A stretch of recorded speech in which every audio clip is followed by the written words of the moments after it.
do a fun movement activity with you today. And this is a toy we had around our house. It's a bowling set. So Amelia's going to help me set it up like this.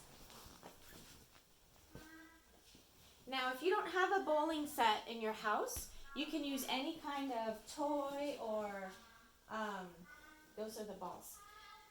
Anything that you can set up like that, and then you can knock it down. You could use books. You could use any kind of toy that you find. Okay, go on, Amelia. Yay! My turn.